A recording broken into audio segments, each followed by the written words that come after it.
맛은 달콤해 달콤해 달콤해 오렌지는 산 Assalamualaikum warahmatullahi wabarakatuh.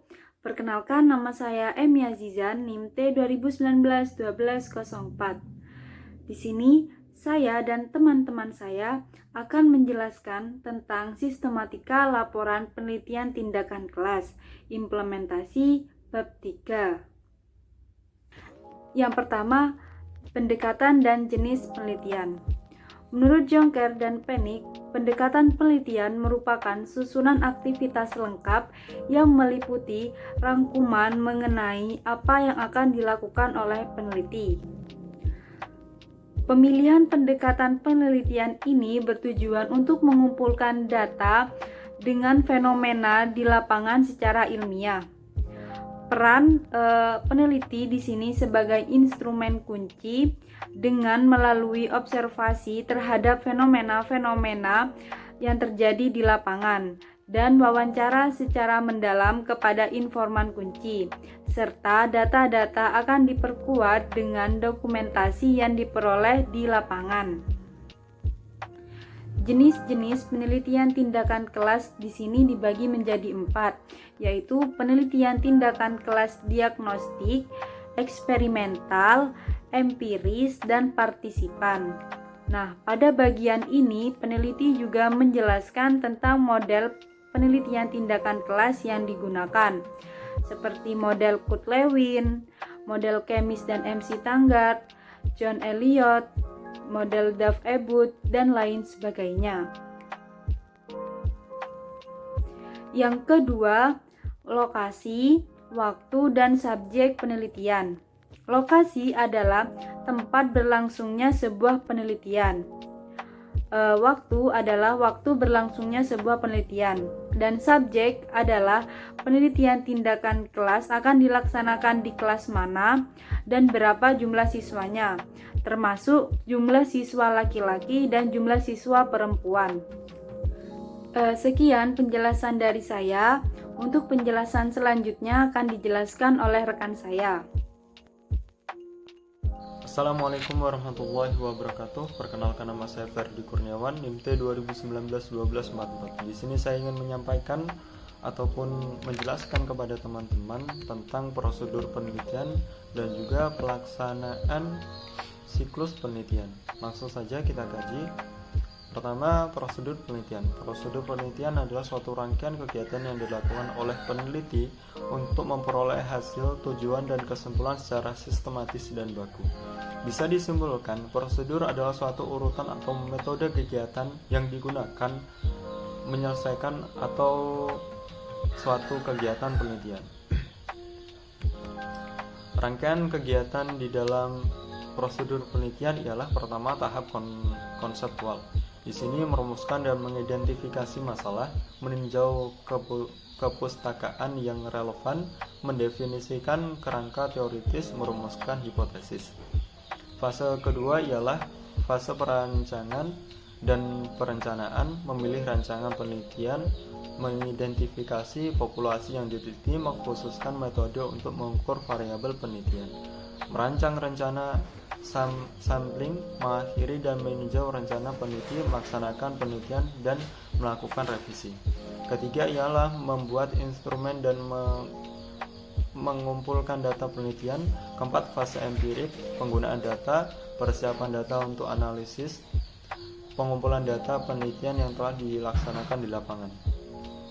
Fase kelima ialah fase analitik, di mana di fase ini ialah menganalisis data dan menghitung hasil data penelitian, mengolah dan menganalisis data hasil penelitian. Data yang telah dikumpulkan di lapangan diolah dan dianalisis untuk mendapatkan kesimpulan-kesimpulan yang diantaranya kesimpulan tadi hasil pengujian hipotesis penelitian. Fase kelima adalah diseminasi, mendesain hasil penelitian pada tahap akhir. Agar hasil penelitian dapat dibaca, dimengerti, dan diketahui oleh pembaca, maka hasil penelitian tersebut harus disusun dalam bentuk kesimpulan dan dari hasil peneliti. Yang kedua ialah siklus. Penelitian tindakan yang menerapkan model penelitian tindakan Court-Lewin yang isinya menerapkan bahwa dalam satu siklus adanya 4 langkah penting yang harus diterapkan. Yang pertama ialah planning atau perencanaan, kedua action atau tindakan, ketiga adalah observation atau pengamatan, keempat adalah refleksi atau reflection. Pertama ialah planning. Kita tahu di dalam suatu penelitian tidak boleh dilakukan oleh semena-mena oleh suatu individu, maka di sini perlu adanya planning ataupun perencanaan. Di sini planning yang dimaksud yaitu mengembangkan rencana tindakan secara kritis untuk meningkatkan apa yang telah terjadi di dalam penelitian. Tindakan kedua ialah action atau tindakan. Tentunya jika kita memiliki planning tanpa adanya tindakan, maka itu hanya akan menjadi omong kosong belaka ataupun tidak berarti apa-apa planning kita tanpa adanya action. Dan action sendiri tanpa adanya planning maka akan sulit untuk dilaksanakan ataupun penerapannya akan berantakan. Kedua ialah observasi atau pengamatan, yaitu kegiatan pengumpulan data yang berupa proses perubahan dalam proses belajar mengajar. Keempat adalah reflection, yaitu mengingat dan merenungkan suatu tindakan seperti yang telah dicatat oleh observasi. Refleksi berusaha memahami proses masalah persoalan dan kendala yang nyata dalam tindakan strategi. Berdasarkan kegiatan di atas, biasanya di dalam penelitian model Court-Lewin ini dibagi menjadi 2 siklus. Di tahapan siklusnya itu terdiri dari tahapan perencanaan, tahapan observasi, refleksi, dan juga tahapan pelaksanaan atau tindakan awal. Di sini yang dilakukan guru seperti pada pembelajaran pada umumnya. Jadi yaitu membuat rencana, menyiapkan media, menyiapkan lembar, mengajar seperti biasa, menyampaikan tujuan pembelajaran, lalu melaksanakan doa, yel-yel, lalu kita memberikan materi kepada siswa, lalu dilanjutkan dengan penutup, lalu kita lanjutkan dengan observasi dan refleksi. Siklus kedua pun sama seperti itu. Mungkin itu saja yang dapat saya sampaikan. Sekian, wassalamualaikum warahmatullahi wabarakatuh. Assalamualaikum warahmatullahi wabarakatuh. Perkenalkan, nama saya Faradin Jarifatul Mujahidah, NIM T2019-1221. Di sini saya akan menjelaskan teknik pengumpulan data. Teknik pengumpulan data adalah cara yang dilakukan oleh peneliti untuk mengumpulkan data-data dari sumber data atau subjek maupun sampel penelitian. Teknik pengumpulan data merupakan suatu kewajiban, karena teknik pengumpulan data ini merupakan suatu dasar untuk menyusun instrumen penelitian. Nah, dalam penelitian tindakan kelas, teknik pengumpulan data yang dapat dilakukan ada 3. Yang pertama, yaitu dengan observasi partisipatif.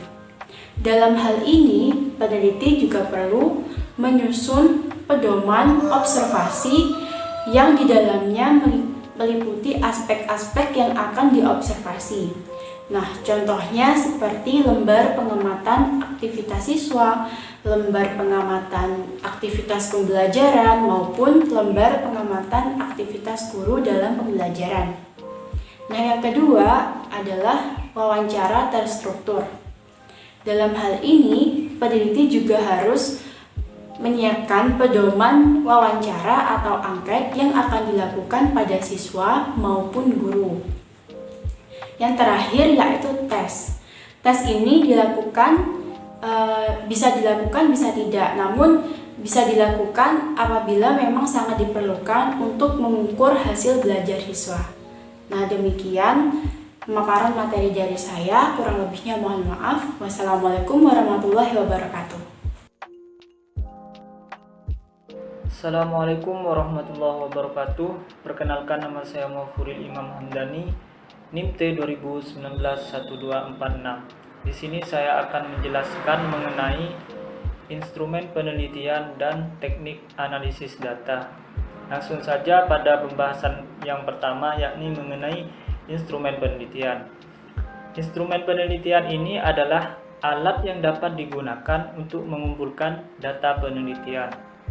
Penelitian sebagai suatu cara ilmiah dalam memecahkan masalah, termasuk PTK ini, selamanya berhubungan dengan instrumen pengumpulan data. Tanpa instrumen yang tepat, penelitian tidak akan menghasilkan sesuatu yang diharapkan. Mengapa demikian? Karena penelitian ini memerlukan data-data empiris dan data-data tersebut hanya mungkin diperoleh kalau menggunakan instrumen atau teknik penelitian yang tepat. Dalam PTK, banyak instrumen yang dapat digunakan untuk mengumpulkan data. Namun, penggunaannya sangat tergantung kepada jenis permasalahan yang akan diteliti. Oleh karena itu, belum tentu suatu instrumen yang cocok mengumpulkan data tertentu cocok juga untuk mengumpulkan data yang lain.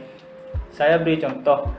Apabila kita ingin mendapatkan data tentang kemampuan seseorang atau sekelompok orang dalam hal-hal tertentu, tidak mungkin kita menggunakan angket sebagai instrumen penelitian. Mungkin instrumen yang cocok untuk memperoleh informasi mengenai kemampuan seseorang adalah dengan menggunakan tes.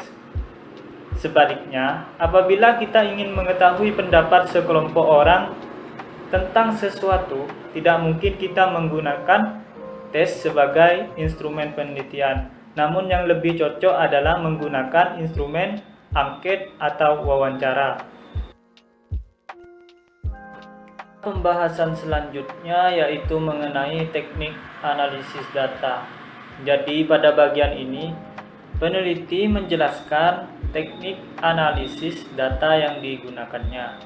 Data yang terkumpul itu tidak akan bermakna tanpa dianalisis, yakni diolah dan diinterpretasikan. Oleh karena itu, pengolahan dan interpretasi data merupakan langkah yang penting dalam penelitian tindakan kelas. Biasanya dalam penelitian formal, analisis data diarahkan untuk menguji hipotesis tentang ada tidaknya hubungan, perbedaan, atau pengaruh variabel satu atau variabel X terhadap variabel yang lain atau variabel Y dalam taraf signifikansi tertentu. Dalam PTK, sesuai dengan ciri dan karakteristik serta bentuk hipotesis PTK, analisis data diarahkan untuk mencari dan menemukan upaya yang dilakukan guru dalam meningkatkan kualitas proses dan hasil belajar siswa. Dengan demikian, analisis data dalam PTK bisa dilakukan dengan analisis kualitatif dan analisis kuantitatif. Analisis data kualitatif digunakan untuk menentukan peningkatan proses belajar khususnya sebagai tindakan yang dilakukan guru, sedangkan analisis data kuantitatif digunakan untuk menentukan peningkatan hasil belajar siswa sebagai pengaruh dari setiap tindakan yang dilakukan oleh guru. Jadi dalam analisis data bisa dilakukan melalui 3 tahap. Yang pertama yaitu reduksi data, yakni kegiatan menyeleksi data sesuai dengan fokus masalah. Dan yang kedua yaitu mendeskripsikan data sehingga data yang telah diorganisasi jadi bermakna. Dan pada tahap yang terakhir, yakni tahap yang ketiga, membuat kesimpulan berdasarkan deskripsi data. Dalam proses penelitian, menganalisis dan menginterpretasi data merupakan langkah yang sangat penting, sebab data yang telah terkumpul tidak akan berarti apa-apa tanpa dianalisis dan diberi makna melalui interpretasi data. Proses analisis dan interpretasi data dalam PTK diarahkan untuk mengumpulkan informasi yang diperlukan untuk menjawab rumusan masalah dari pertanyaan penelitian. Mungkin itu penjelasan dari saya mengenai instrumen penelitian dan teknik analisis data. Kurang lebihnya saya mohon maaf. Ihdinas siratal mustaqim. Assalamualaikum warahmatullahi wabarakatuh. Assalamualaikum warahmatullahi wabarakatuh. Perkenalkan, saya Ifitaul Khairiyah, NIM T2019-1234. Di sini saya akan menjelaskan mengenai keabsahan data dan indikator keberhasilan. Keabsahan data merupakan standar kebenaran suatu data hasil penelitian yang lebih menekankan pada data atau informasi daripada sikap dan jumlah orang. Bagian ini memuat bagaimana usaha-usaha yang hendak dilakukan peneliti untuk memperoleh keabsahan data-data temuan di lapangan. Agar diperoleh temuan yang absah, maka perlu diteliti kredibilitasnya dengan menggunakan teknik-teknik keabsahan data seperti perpanjangan kehadiran peneliti di lapangan, observasi secara lebih mendalam, triangulasi atau menggunakan beberapa sumber, metode, peneliti, teori, pembahasan oleh teman sejawat, dan lain-lain. Selanjutnya yaitu indikator keberhasilan. Indikator keberhasilan atau kinerja merupakan tolak ukur keberhasilan tindakan perbaikan yang ditetapkan secara eksplisit, sehingga memudahkan verifikasinya untuk tindakan perbaikan melalui penelitian tindakan kelas yang bertujuan mengurangi kesalahan konsep siswa. Baik, hanya itu yang dapat saya sampaikan. Semoga bermanfaat. Wassalamualaikum warahmatullahi wabarakatuh. Assalamualaikum warahmatullahi wabarakatuh. Perkenalkan, nama saya Rupi Darmastiti, NIM T2019-1.0. Kali ini saya akan memaparkan materi mengenai poin ke-10 tentang tim peneliti. PTK dirancang dan dilaksanakan oleh suatu sistem yang biasanya terdiri dari guru, kepala sekolah, dosen LPTK, dan orang yang terlibat dalam tim penelitian. Kolaborasi tim peneliti dalam PTK ini harus menunjukkan suatu sistem tim peneliti yang mempunyai kedudukan, peran, dan tanggung jawab yang sama, yaitu saling melengkapi dan saling membutuhkan untuk mencapai tujuan. Adapun contoh sistematika penulisan proposal pada bab 3, yang pertama ada judul. Judulnya penerapan model pembelajaran discovery dalam meningkatkan hasil belajar materi surat Al-Kafirun di SD Damsari. Yang pertama ada pendekatan dan jenis penelitian. Pendekatan penelitian ini menggunakan deskriptif, kualitatif, dan kuantitatif. Sedangkan jenis penelitian yang digunakan adalah penelitian tindakan kelas atau PTK. Yang kedua ada lokasi, waktu, dan subjek penelitian. Yang pertama, lokasi penelitian. Penelitian ini dilaksanakan di SD Damsari, Kabupaten Barito, Kuala. Yang kedua, yaitu waktu pelaksanaan. Penelitian ini dilaksanakan pada semester ganjil tahun 2021 atau 2022. Yang ketiga ada subjek penelitian. Subjek penelitian tindakan kelas ini adalah siswa kelas 6 sebanyak 6 orang siswa yang terdiri dari 3 orang laki-laki dan 3 orang perempuan. Selanjutnya yaitu prosedur penelitian. Dalam penelitian tindakan kelas ini dilaksanakan dalam 2 siklus.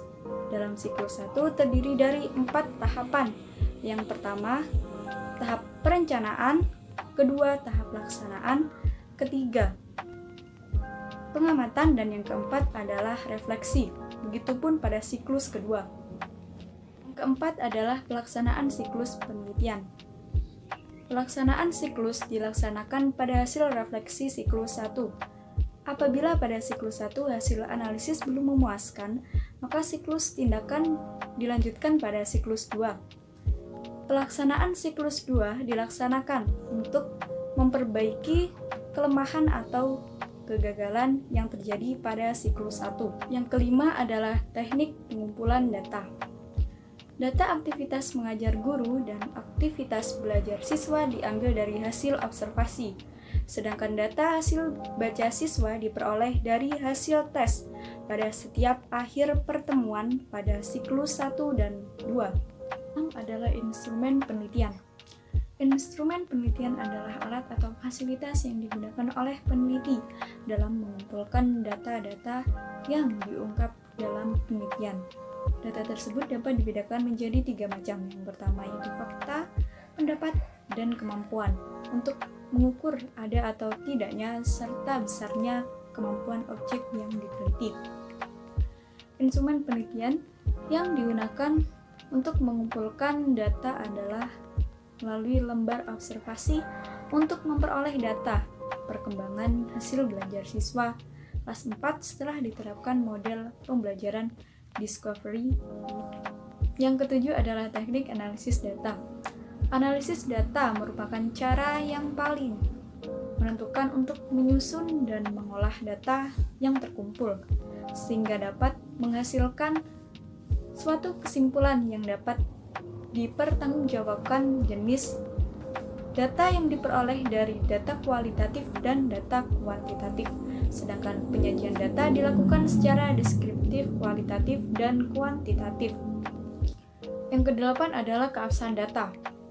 Teknik yang digunakan untuk pemeriksaan keabsahan data dalam penelitian ini adalah teknik triangulasi. Dengan tujuan dari teknik ini adalah untuk mengecek kebenaran data dengan membandingkan data yang diperoleh dari sumber lain pada berbagai fase penelitian di lapangan. Kesembilan adalah indikator keberhasilan. Indikator keberhasilan dalam penelitian ini adalah hasil dari usaha siswa dalam pembelajaran Al-Quran Hadis dari siklus ke siklus, di mana akan memperoleh perubahan berupa penguasaan, pemahaman, dan sejumlah pengetahuan, sikap, dan keterampilan-keterampilan yang tampak dari siswa dengan mendapatkan hasil akhir yang diperoleh melalui tes yang diberikan, sehingga siswa dapat mencapai hasil belajar sesuai dengan KKM yang mencapai 70%. Dan yang terakhir adalah tim peneliti. Tim penelitian ini dilakukan dengan cara berkolaborasi antara guru mata pelajaran Al-Quran Hadis yang bertindak sebagai guru pendamping dengan mahasiswa yang bertindak sebagai peneliti dalam pelaksanaan pembelajaran. Guru kelas dan peneliti memiliki tanggung jawab penuh terhadap penelitian tindakan kelas. Sekian dari kelompok kami. Apabila ada kesalahan, kami mohon maaf sebesar-besarnya. Wassalamualaikum warahmatullahi wabarakatuh.